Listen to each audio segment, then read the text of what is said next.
നമസ്കാരം. ഒരിക്കൽ എൻ്റെ ഒരു സുഹൃത്ത് എൻ്റെ അടുത്ത് വൈകുന്നേരം പറയാണ്, എനിക്കൊരു പുതിയ സാറ് വന്നിട്ടുണ്ട് കേട്ടോ, പാവം സാറ്. എന്താ അങ്ങനെ പറയാൻ കാരണം ഞാൻ ഈ സുഹൃത്തിനോട് ചോദിച്ചപ്പോൾ സുഹൃത്ത് പറഞ്ഞു, ഇന്ന് ഞാനേ 40 മിനിറ്റ് വൈകിയാ ചെന്ന്, അദ്ദേഹം ഒന്നും പറഞ്ഞില്ല എന്ന് പറഞ്ഞു. അപ്പോൾ അത് കേട്ടുകൊണ്ടിരുന്ന മറ്റൊരു കൂട്ടുകാരി പറയാണ്, എനിക്കും അതുപോലെ തന്നെ ഉണ്ടായി. ഞാൻ എന്നാൽ 11:15 ഓഫീസ് വന്നിട്ടും സാറെന്ന് നോക്കി ചിരിക്കുകയല്ലാതെ വേറെ ഒന്നും പറഞ്ഞൊന്നുമില്ല. എന്നാ നല്ല സാറാന്ന് പറയും, ഒരു കുഴപ്പമില്ല. യഥാർത്ഥത്തിൽ ആ സാറ് നല്ലതാണോ? ഇതുപോലുള്ള ടോക്സിക് ആളുകൾ, ഈ നേരം വൈകി വരുന്ന ഒരു ഉത്തരവാദിത്വമില്ലാതെ വരുന്ന ആളുകളെ ഈ സാർ എന്തുകൊണ്ടാണ് തിരുത്താതിരിക്കുന്നത്? ഒരു പക്ഷേ അദ്ദേഹത്തിന് ഇത് തിരുത്തേണ്ട ആവശ്യം ഉണ്ടായിരിക്കില്ല. അദ്ദേഹം വളരെ കുറച്ച് നാളത്തേക്ക് മാത്രമായിരിക്കും ആ പർട്ടിക്കുലർ ഓഫീസിലുണ്ടാവും. അതിനുശേഷം അദ്ദേഹം സ്ഥലം മാറി മറ്റെവിടെയെങ്കിലും പോകും. ആരെയും ബുദ്ധിമുട്ടിക്കണ്ട, ആരെയും വെറുപ്പിക്കണ്ട എന്നുള്ളൊരു തോന്നലായിരിക്കാം അതൊരു പക്ഷേ.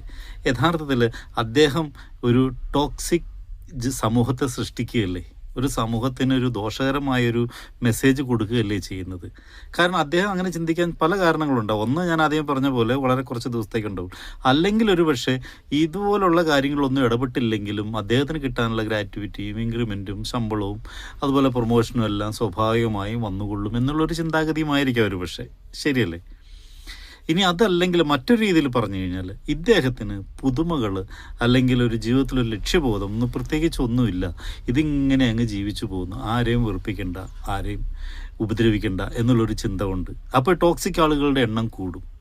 ടോക്സിക് ആളുകളുടെ എണ്ണം കൂടിക്കഴിയുമ്പോൾ സ്വാഭാവികമായിട്ടും ഈ ഓഫീസ് അലങ്കോലമായി പോകും. അപ്പോൾ അലങ്കോലമാവുന്നതിന് മുമ്പ് തന്നെ ഇദ്ദേഹം വേറെ എങ്ങോട്ടെങ്കിലും ട്രാൻസ്ഫറായി പോകുമല്ലോ. അതായിരിക്കും അദ്ദേഹത്തിൻ്റെ ഒരു യുക്തി. ഒരിക്കലൊരു മീൻ പിടുത്തക്കാരൻ, ചെറിയ മീനുകൾ മാത്രം പിടിക്കുന്ന, ചൂണ്ടയിട്ട് പിടിക്കുന്ന ഒരാൾ ചൂണ്ടയിട്ട് മീനിനെ പിടിക്കുകയാണ്. അപ്പോൾ ഒരു വഴിവാക്കം കടന്നു പോയപ്പോൾ ഇയാളുടെ ചൂണ്ടലൊരു വലിയ മീൻ കോർത്തു. ഉടനെ അയാളിങ്ങനെ വലിച്ചെടുത്തിട്ട് ആ വലിയ മീനിനെ ഊരിയെടുത്ത് അതിനെ ആ വെള്ളത്തിലേക്ക് ഇങ്ങനെ തിരികെ ഇട്ടു. അപ്പോൾ ഇയാൾ ചോദിച്ചു, അത്രയും വലിയ മീനെ കിട്ടിയിട്ട് എന്തിനായിട്ടാ കളഞ്ഞേ എന്ന് ചോദിച്ചു.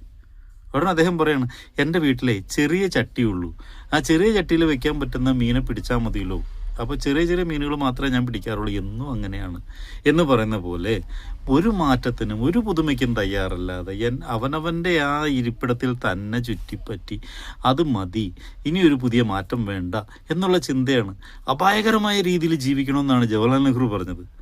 അതുപോലെ നമ്മുടെ ഹെലൻ കെല്ലർ പറഞ്ഞ എന്താണ്, ജീവിതത്തിൽ ചലഞ്ചുകൾ ഏറ്റെടുക്കാൻ തയ്യാറാവണമെന്നാണ് പറഞ്ഞത്. ഇതൊന്നുമില്ലാതെ എന്തൊരു ജീവിതം എന്നായി പറയുന്നത്. ഒരു ചലഞ്ച് ഏറ്റെടുക്കണമെന്നുള്ള ഒരു കാരണം വേണം. അതായത് നമ്മൾ ഈ സ്റ്റെപ്പിൽ നിന്ന് അടുത്ത സ്റ്റെപ്പ് അങ്ങനെ നീട്ടി അകലെ കാണാൻ പറ്റുന്ന ഒരു ലക്ഷ്യം ഉണ്ടെങ്കിൽ മാത്രമേ ചലഞ്ചൊക്കെ എടുക്കാൻ പറ്റുള്ളൂ. അങ്ങനെയുള്ള ലക്ഷ്യങ്ങളൊന്നും ഇല്ലെങ്കിലോ ഒരു ചലഞ്ചും ഏറ്റെടുക്കില്ല, സ്വാഭാവികമായിട്ടും പിൻവാങ്ങുന്നൊരു അവസ്ഥയുണ്ടാവും. ഇന്നത്തെ ഈ ചുറ്റുപാടുകളിൽ തന്നെ ഇഷ്ടപ്പെട്ട് ഇത് മാത്രം എനിക്ക് മതി, എനിക്കതിനുള്ള കഴിവേ ഉള്ളൂ, ഞാനതിൽ സംതൃപ്തനാണ് എന്ന് പറഞ്ഞ് ചിന്തിച്ചുകൊണ്ടിരിക്കുന്ന ഒരാൾക്ക് ഒരിക്കലും ഒരു മേൽഗതി ഉണ്ടാവില്ല എന്ന് പറഞ്ഞത് ബൾബ് കണ്ടുപിടിച്ച തോമസ് ആൽവ എഡിസനാണ്. അപ്പോൾ ജീവിതത്തിൽ മാറ്റങ്ങൾ ഉണ്ടാവട്ടെ, എന്തെങ്കിലുമൊക്കെ ചലഞ്ചുകൾ ഏറ്റെടുക്കുക, എന്തെങ്കിലും ഒരു ലക്ഷ്യമൊക്കെ ഉണ്ടാവട്ടെ.